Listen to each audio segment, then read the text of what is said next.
Signature cutting করলাম, কেমন লাগছে দেখো সিগনেচার কাটিং।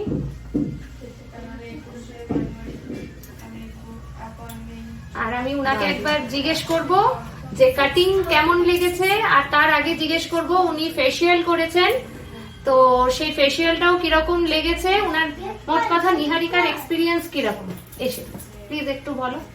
প্রথম টুকেই আমার খুব ভালো লেগেছে, কারণ পরিবেশটা খুবই ভালো, মেয়েরা খুবই ভালো, দিদির তো তুলনায় হয় না, আমার মেয়ের মতন, আমি দিদি বলবো না, তুলনা হয় না। আমি ঠিক এরম কাটিংটাই আমি চাইছিলাম, ঠিক আমি সেরম পেয়েছি। আর সবচেয়ে বেশি আমি নাকে তো কোনোদিন কিছু করিনি, নাকটা চকচক করছে দেখে আমার ভীষণ আনন্দ লাগছে।